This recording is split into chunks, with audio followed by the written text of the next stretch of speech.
Welcome to Statistics class. This is our lesson, Probability and Probability Distribution, specifically the topic of probability.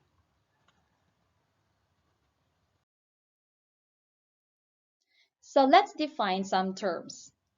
First, probability. It is a numerical value ranging from 0 to 1. Again, ranging from 0 to 1 that measures the likelihood of an event occurring.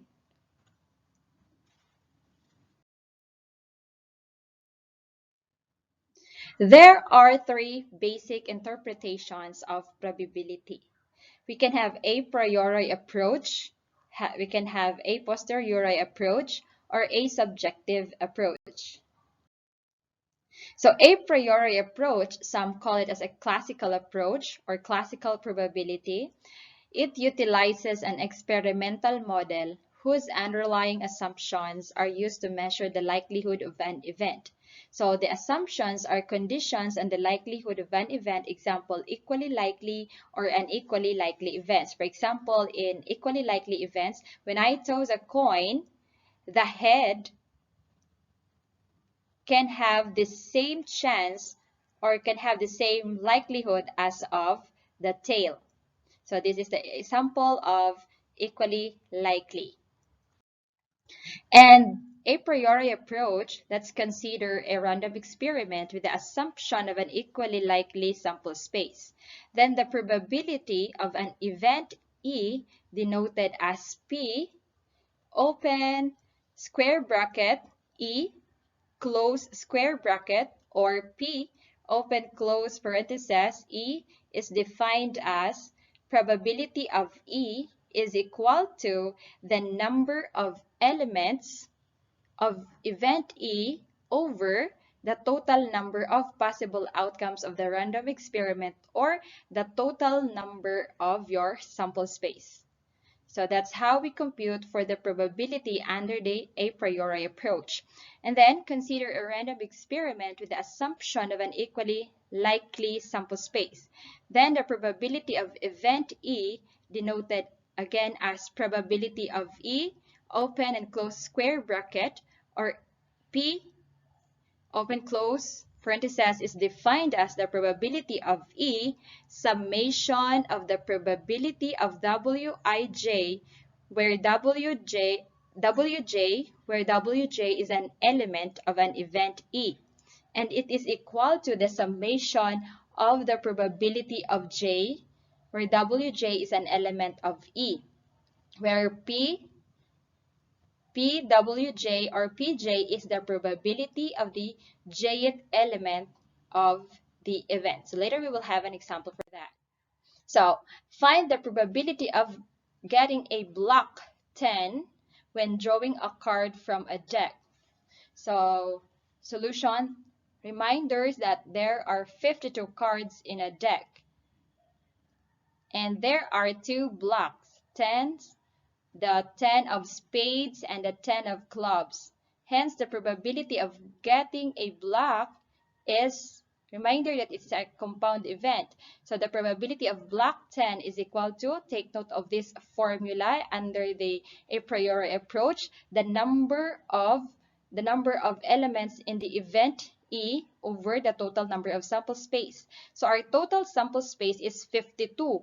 And the number of events of the 10 blocks in a deck, we have the 10 of spades and the 10 of clubs, there are only 2. So for computing the probability of this event, we can have the 2 over 52 or equal to 1 over 26. So the question, the probability of getting a block 10 when drawing a card from a deck is equal to 1 over 26.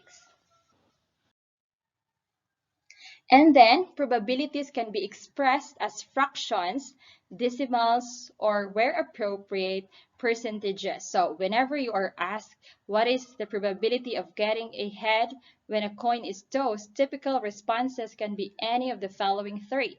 You can respond 1/2, 0.5, or you can respond 50% probability. So now let's proceed to the second approach, a posteriori approach, or some call it as an empirical probability. So it utilizes the relative frequency of the occurrence of an event in repeated trials of the random experiment as the probability of the event. So in other words, the probability of event E is equal to the number of occurrences of event E over the number of trials. In other words, this is an actual data of a certain event. So for example, suppose that a researcher for the American Automobile Association, AAA, asked 50 people who plan to travel over the Thanksgiving holiday how they will get to their destination. So the results can be categorized in a frequency distribution is shown. So for some, they can have driving, they will drive, and then there will be 41 people who will do that, or fly. The frequency is 6. The train or bus, the frequency is 3. So in a total of 50. So now probabilities can be computed for various categories. For example, the probability of selecting a person who is driving is 41 over 50. Since 41 out of the 50 people said that they were driving. The difference between, reminder that the difference between the classical and the empirical probability is that the classical probability assumes that certain outcomes are equally likely. So it's a real outcomes. So such as the outcome when a die is rolled. So while empirical probability relies on actual experience to determine the likelihood of outcomes. In empirical probability, one might actually roll a given die 6,000 times, observe the various frequency, and use this frequency to determine the probability of an outcome. So it's a real or past data. They are using the past data or the past results of an experiment in computing for a probability. So this is the posteriori approach from the word itself, posteriori. So let's now proceed to a subjective approach. So when you say subjective, so subjective probability uses a probability value based on an educated guess or estimates employing opinions and inexact information. So subjective probability refers to the probability of something happening based on an individual's own experience or personal subject. So in other words, a subjective probability is not based on market data or historical information and differs from one person to another. So it utilizes one's personal judgment and knowledge in assessing how likely an event will occur. And subjective probability refers to the probability of something happening based on an individual's own experience or personal judgment. From the word itself, subjective. So it varies from person to person. So for example, an individual is asked the probability of a dice roll yielding a 6. The individual looks at the past 3 rolls and notes that 6 came up in all instances. So the individual believes that the probability of the next dice roll yielding a 6 is at 30%, although the mathematical prediction is incorrect. The probability is 16.67%. And the individual's personal experience of the dice roll yielding 6 in 3 instances created a situation where he used subjective probability. So it's just a personal judgment, personal observation. So this is an example of subjective approach. So let's take note of the properties of the probability of an event E. So number 1, it is always between 0 and 1. So in other words, the probability of E is less than or equal to 0, is greater than or equal to 0, but less than or equal to 1. So for a random experiment with sample space S, the probability of your sample space is always equal to 1. Okay, so if the event 1, event 2, event 3, so on until event n are mutually disjoint events in sample space, then the probability of E union just looks like a letter U, union E2, union until En is equal to the probability of event 1 plus the probability of event 2 plus or until the probability of event n. So that is the properties of probability of an event E.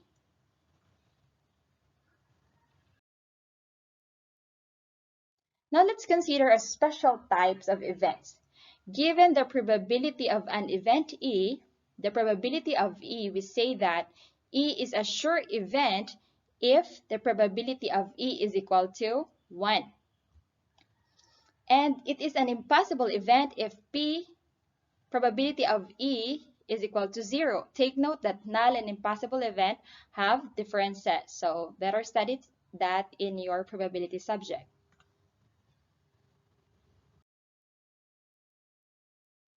And then we have these event relations. Let's define some terms. Complementary events. So when you say complementary events, is the set of all outcomes in the sample space S, denoted by S, not in E, is referred to as the complement of event E, denoted by E, and then this like a power C. So this is the complementary events, EC.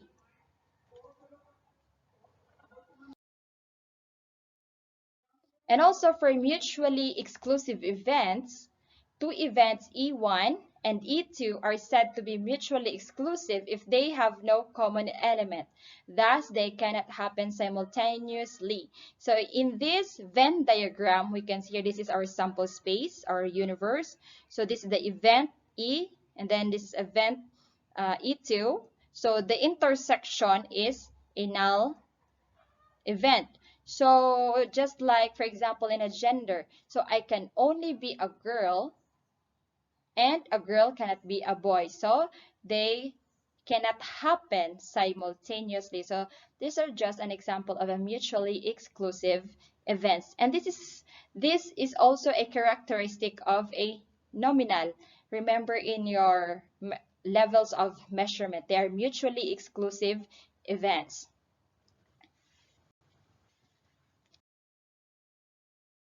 And then independent events. So for example, for the two events E1 and event E2 are independent if the likelihood of the occurrence E1 is not affected with the occurrence of the E2. So for example, if I flip a coin in the air and get the outcome as head, then again I toss it and I flip the coin, but this time in the second toss, I get the outcome as tail. So in both cases, the occurrence of both events is independent of each other. So my first toss is independent to my second toss of a coin. So this is an example of an independent event. And then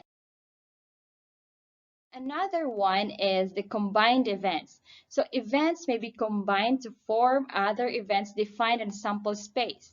It may also be of interest to measure how likely these combined events may occur.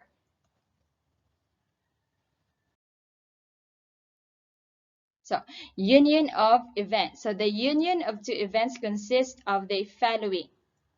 So, elements of E1 but not in E2. So, consider this Venn diagram. So, this illustration, this is our universe or sample space.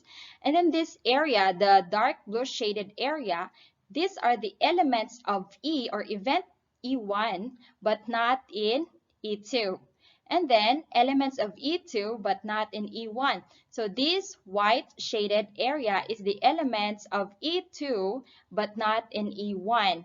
And then the elements of both E1 and E2, these are this shaded or dark shaded area. So this is the elements common to both E1 and event 2. So if whenever you see this letter U, looks like letter U, so event 1 union event 2 is equal to our sample space.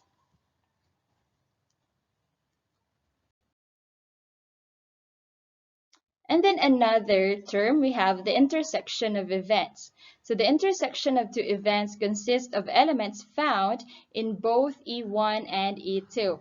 So observing the intersection of two events implies the simultaneous occurrence of the two events. So in this diagram, we can see here the black shaded area. This is the intersection of two events of E1 and E2. That means they are common in both sides or in both events. So you can see here the inverted U, looks like the inverted U. This is the intersection. So this, you can read this as the intersection of event 1 and event 2.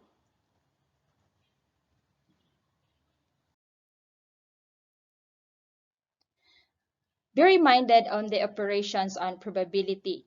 So the probability of a complement of an event E is computed as the probability of E complement is equal to 1 minus the probability of event E.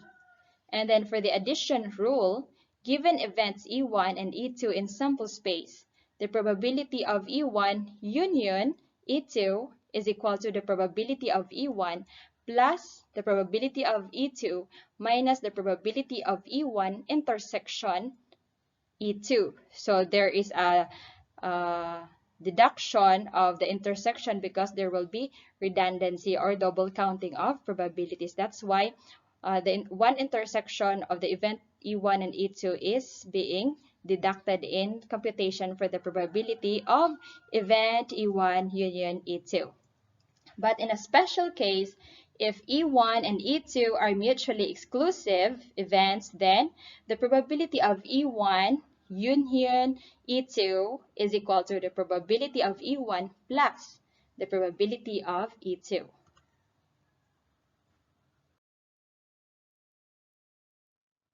Now let's proceed to the conditional probability.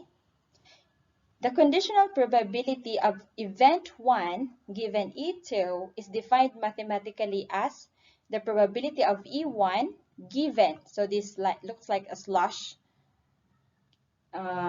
given E2 is equal to the probability of the intersection of E1 and E2 divided by the probability of E2. Take note that the probability of E2 must be greater than 0 unless the probability would become 0. So where E2 is referred to as the conditioning event. So this E2 is the conditioning event. So remember the different approaches to computing the probability. So they are using the previous or prior data or probability. So E2 referred to as the conditioning event.